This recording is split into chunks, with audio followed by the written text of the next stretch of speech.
Once again, happy Sabbath sa atong tanan. So, dalaygon kayong Ginoo nga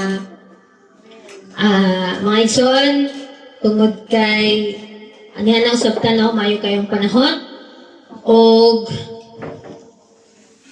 ang atong ang ako ding i-share ninyo mga igsoon is makita ni siya sa Bible and testimony ni mga igsoon. So, giuluhan kini He will live in you and empower you. So, sa Bisaya, mupuyo siya diha kanimo ug magahatag og kusog kanimo. So, ato na ning subton. Apan sa dili pa, akong direkta mong gihangyo sa hamubo nga pag-ampo. Let's pray.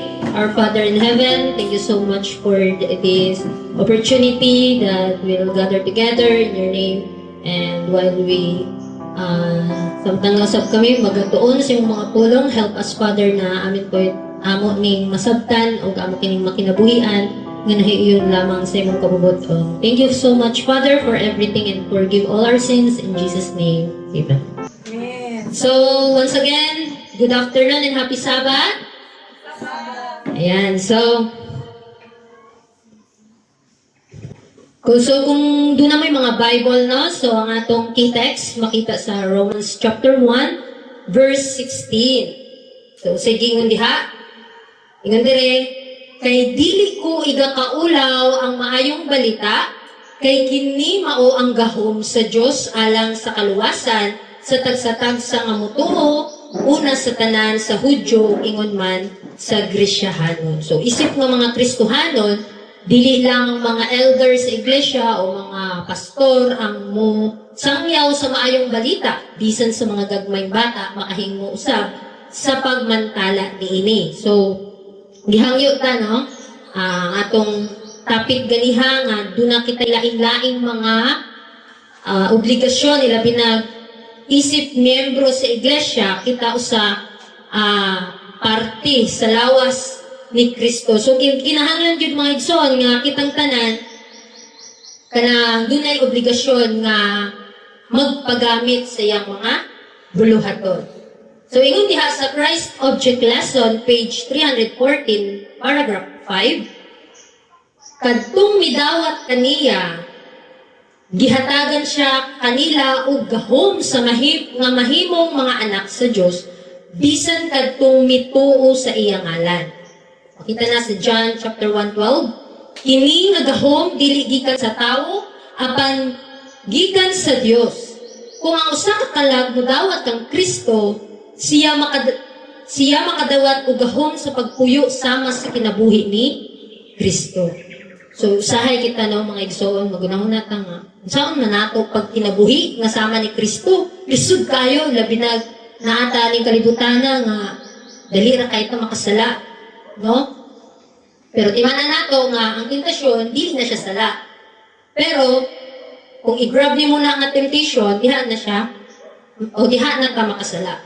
So kini din gahom nga gihatag sa Ginoo kanato kinigikan kaniya o dili kinigikan sa atong kaugalingon. Hinaot nga madawat ni nato no mga igsoon, madawat nato kini nga gahom nga gihatag kanato. Ingon pa diri nga sa dihang ang makasasala mudawat kang Kristo ug magapuyo diha kaniya, kuhaon ni Jesus ang iyang mga sala ug mga kaluyahon. Ug isumpay ang naghinulsol nga kalag ngadto sa iyang kaugalingon, sama sa sanga nga nasumpay sa paras, wala kitay kaugalingong gahom, wala kitay bili, gawas kung makadawat kita sa hiyas gikan kang Hesukristo. So, wala din dito ang ikapanghambog, no? Kaya sa itong kagalingon, kinsa ragod ka, no? Murag, ako bito mga igsoon, sampang ko nagsakay aeroplano.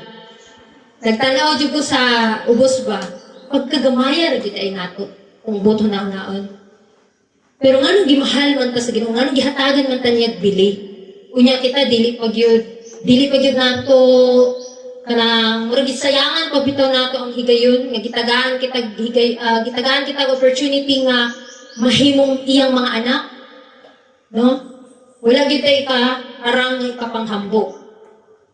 So gani wala kitay kaugalingong gaho wala kita'y bili. Gawas lang kung kay giangkon man ta ni Kristo nga iyaha, so kinahanglan nga ang kunong usab unta nato siya. No? So ingon sa chapter 15 ng John verse 5, ako mao ang punuan sa paras, kamo mao ang mga sanga. Kung kinsa ang pabilin kanako ug ako kaniya, kini magabunga og daghan. Kay kung mahibulag kanako, wala kamoy arang mabuhat. So daghan kay pangutanan ako ani nga verse mga igsoon nga ako ga-observe man jud ko sa ubang mga nagasimba bitaw. Kay bisan ako gisultihan pud na sige simba-simba. No, wala gihapoy kabaguhan ngano kahang makasulti sila inana nga sige simba-simba pero walay bunga nga ikapakita mga igsoon. So daghan kaayong sa sulod sa iglesia apan di ay wala dahil kadawat kang Kristo. Kaya ingon diri si Kristo man ang punuan sa paras kung kita maoy mga sanga. Nganong daghang mang nagasimba nga wala man gihapoy bunga. So dili kita makaingon sa atong isig katawo nga wala siya bunga. Atong kaugalingon ang atong tan-awon kung nakahimo ba kita o meron naabag jud tay bunga nga atong ikapakita. So daniha atong sabtan katong mensahe sa ganyan sa second service katubitang the ladder of Christian progress. So mo gyud to ang bunga nga angay natong ikapakita. Hinay-hinay ra gud no, one step at a time mga igsoon. Dili dayon nga on the spot, bag-o na ka, balaan na ka. Kay kini atong iglesia mga igsoon, mura man ni siya ahensya, no? Ingon sa Acts of the Apostle, the church is an agency for the salvation of men. Kung kita gusto tang abroad o gusto tang malangit, maani gyud sa iglesia at sa simbahan kay mao man kini ang ahensya sa kaluwasan sa katawhan. So ingon sa 2 Peter chapter 1 verse 3, sa nakita nga ang iyang Dios nun nga gahom naghatag kanato sa tanang mga butang nga mahitungod sa kinabuhi ug sa pagka-Dios nun, pinaagi sa pag-ila kaniya nga nagtawag kanato, pinaagi sa iyang himaya ug hingpit nga batasan. Usahay mga igsoon, makadayeg ko sa usa ka tawo kay maayo kay siya. Nindot kay ang batasan na usahay makaingon ko nga hala maayo kay siya no. Dili siya kamao masuko, no, murag natural na sa iya nga dili masuko. Pero di ay mao din na ang batasan ni Kristo na gidawat sa usa ka tawo, mao nakabaton siya ni ana nga batasan. So kita mga igsoon, kinahanglan sa mga makabaton kita ana nga gahom.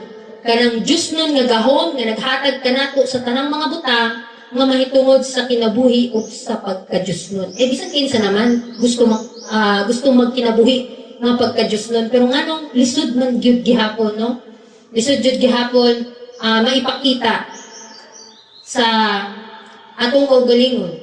So dili man ta pwede magpakarunging nun nga Diyos nun. Gusto man gyud sa Ginoo nga makita pud sa atong binuhatan, di ba? So kinahanglan nga ato jud nang iampo, no, sa atong kaugalingon nga magkinabuhi jud kita nga nahiuyon sa iyang kabubuton. Ingon diha sa Selected Messages Volume 1 page 341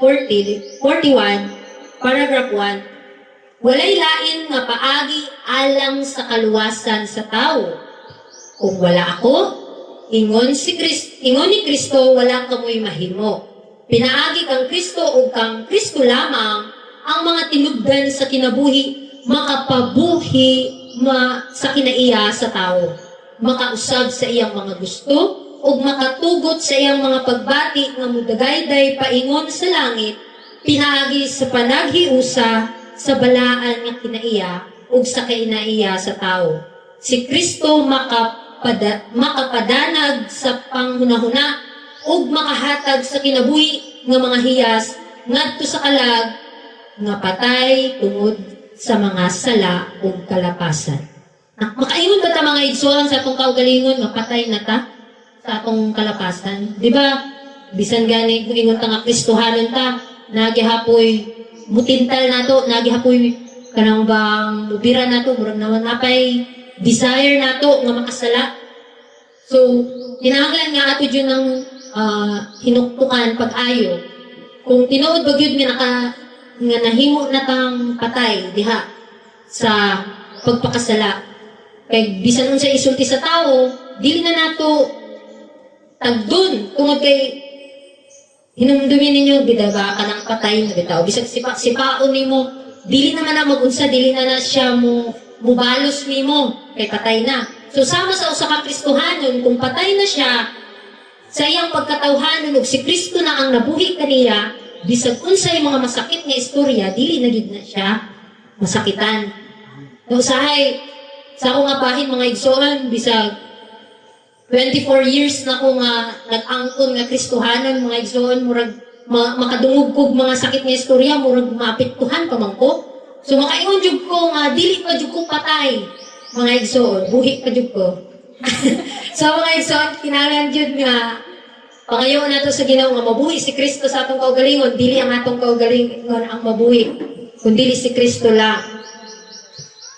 Ingon diha sa Testimonies Volume 6, page 306, ang tanang magtugyan sa lawas, kalag ug espiritu alang sa pag-alagad sa Dios, magapadayon sa pagdawat sa bag-ong gasa sa pisikal, mental ug espiritual nga kusog. Ang walay kutob nga mga tinubdan sa langit anaa sa ilang pagbuot. So gihatag ni Kristo kanila ang ginhawa sa iyang espiritu, ang kinabuhi sa iyang kaugalingong kinabuhi, ang balaang espiritu nagagamit sa labing kusgan nga gahom aron maglihok sa kasing-kasing o una-una. So timana nato nga every single breath mga igsoon sa Ginoo gyud ang tag-iya. So usahay makalimot na lang tag pasalamat. No? Tungod kidaghan kayong sulod sa tong una-una nga makalimtan naman natong magpasalamat. Kinahanglan gyud nga itugyan nato mga igsoon ang atong lawas, kalag ug espiritu sa pag-alagad sa Ginoo. Ano man? Kaya man what if kung yaning bawion, what a choice? Kung bawion ni sa Ginoo niya, wala na to itugyan sa iya ha. Mura na tag dili na to butang pero atong giangkon nga ato pero once bawi na sa tag-iya, wala tayo what tayo mahimo kay iyaha man So gusto sa Ginoo samtang buhi pa ang tao, kinahanglan nga itugyan niya ang unsay para sa Ginoo. Kaya usahay kung unsa ang para sa Ginoo, ato namang gihatag sa kaaway, no?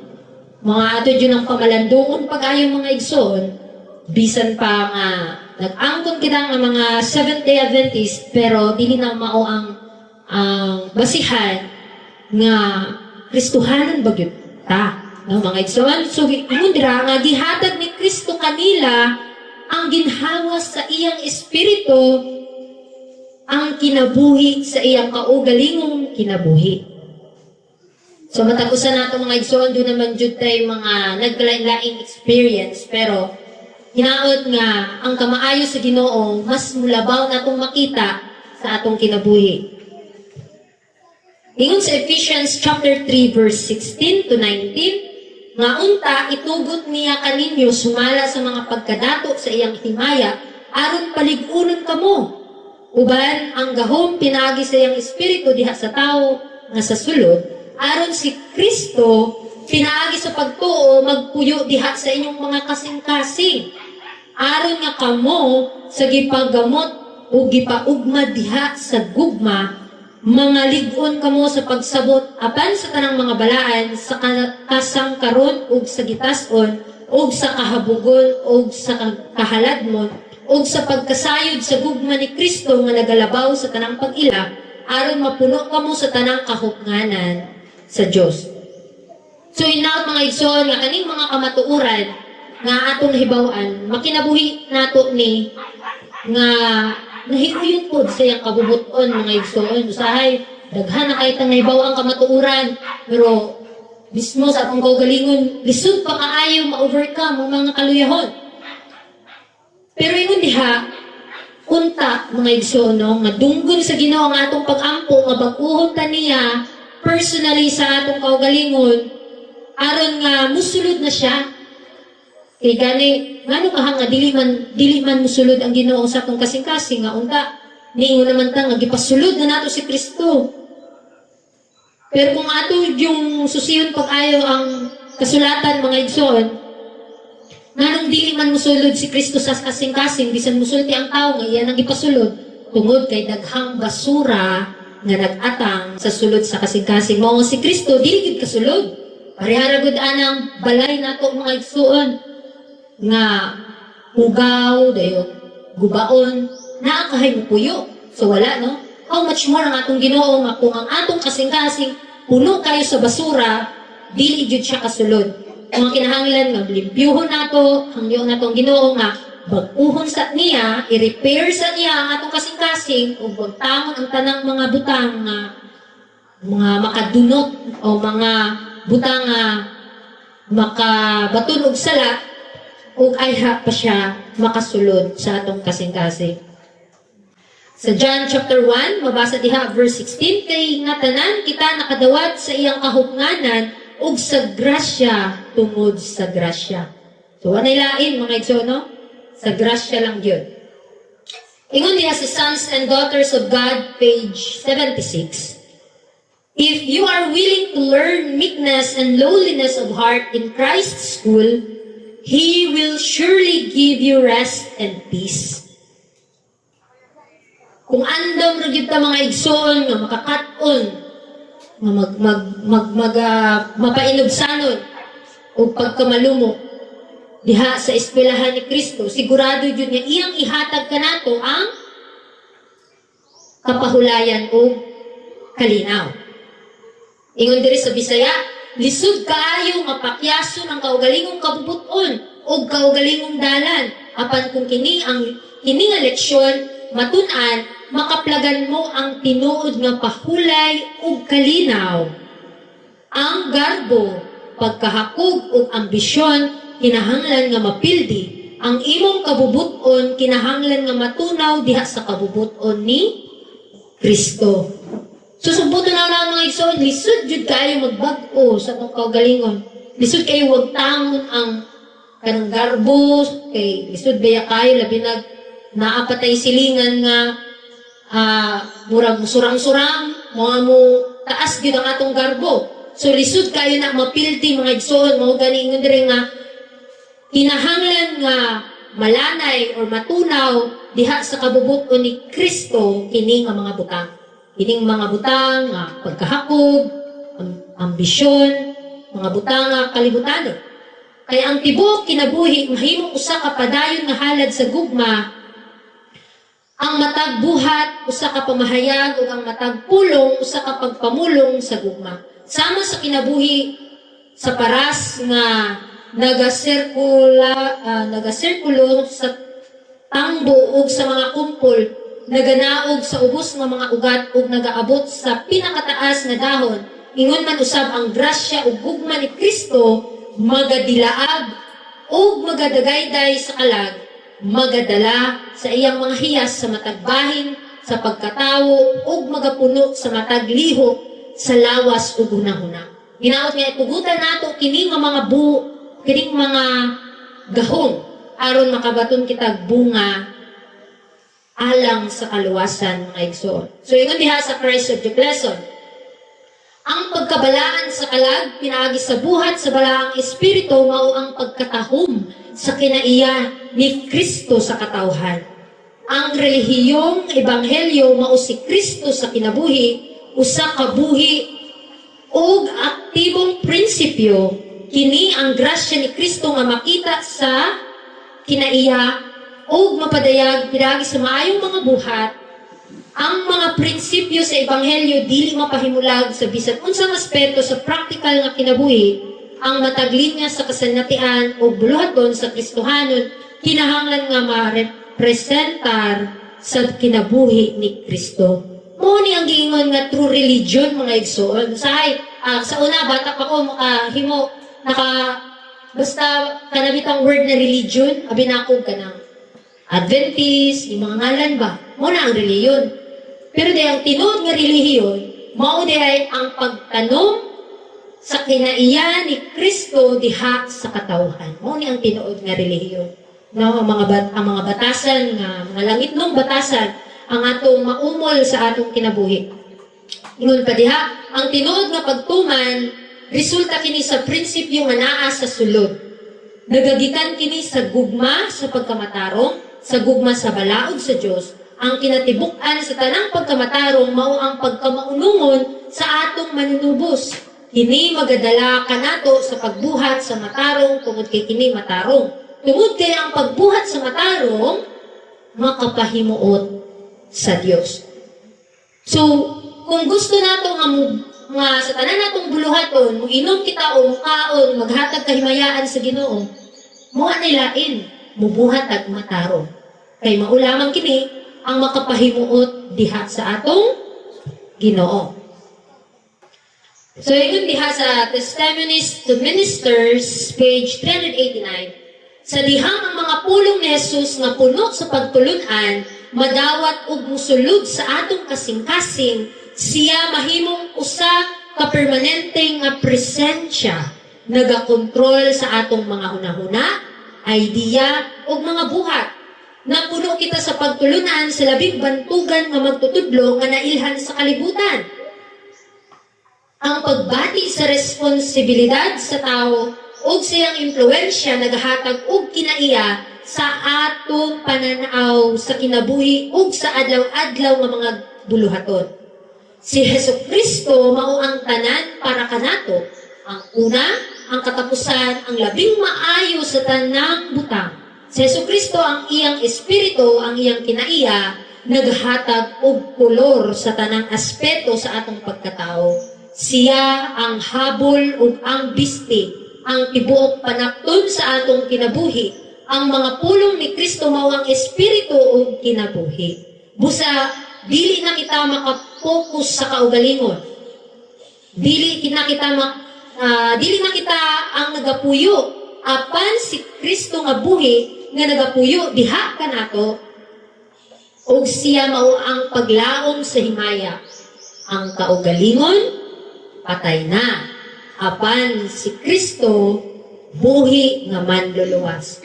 So, kung gidawat dahil nato si Kristo mga igsoon, kung ang atong hunahuna, naisentro na dahil sa mga butang langit nun, diri na makonsider na patay na ta sa pagpakasala. Kaya kung unsa ang imong hunahuna, mo naman ang imong mabatasan. Kung ang imong hunahuna naanak ang Kristo, so ang imong buhaton is mga butang na maghatag kaniya kahimayaan. Ninaot mga igsoon, no? Ato yung pag-ampo nga mo, yun na ang atong buhaton nga may sentro ang atong nahuna sa atong manluluwas. Mga ingon diha sa Hebrews chapter 13 verse 20 to 21, karon ang Dios sa pakigdait nga nagbanhaw gikan sa mga minatay sa labing dako nga magbalantay sa mga karnero uban sa dugo sa walay katapusang tugon, ang atong Ginoong Hesus magahingpit kaninyo sa tanang mga maayong butang sa pagbuhat sa iyang kabubuton nga nagabuhat kanato sa labing nakapahimuot sa iyang atubangan. Pinaagi kang Hesukristo nga kaniya ang himaya sa mga katuigan nga walay katapusan. So inaot nga maukad to ang atong makinabuhi ni kalibutana nga makita unta sa mga katawhan si Kristo nga anak sa Dios sa atong kinabuhi na siya lamang atong bugtong paglaom aron makabaton kitag kinaiya nga langit. So ingon pa diha sa Testaments Volume 5, ang matag usa kinahanglan makabaton og buhing kasinatian sa ilang kaugalingon. So kinahanglan nga si Kristo magpuyo sa kasing-kasing, ang iyang espiritu magakontrol sa mga pagbati. Kay kung wala kini, walay bili ang ilang pag-angkon sa pagtuo. O ang ilang kahimtang mahimong mas grabe pa kaysa sa wala pa sila makatungog sa kamatuoran.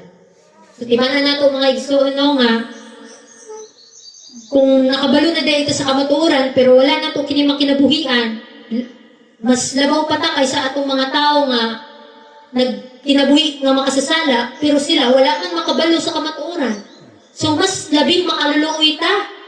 Kung nakabalo ta sa kamatuoran, pero wala na itong makinabuhi mga alkansi kay ta kung mauna ang mahitabo. Pero sa dihang nakabalot sa kamatuoran, mauna kini ang pamaagi nga magkinabuhi kita nga mataro tungod kay ang saad sa Ginoo madagayaon ngayon ug dili gyud ta niya pakyason ni anang mga saad mga igsoon.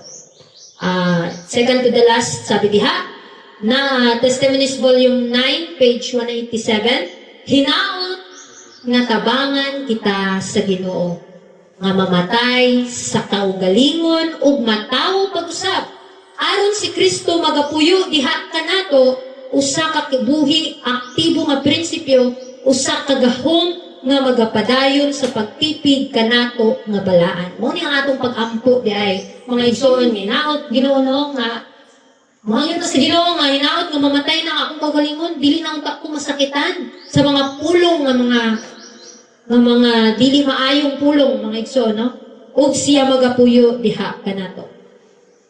Mga igsoon sa atong pagtuon karon nga sa dihang nga mupuyo di ay si Kristo sa atong kinabuhi maghatag usab siya kanato og gahom og kusog aron nga mahimo kitang hingpit diha kaniya.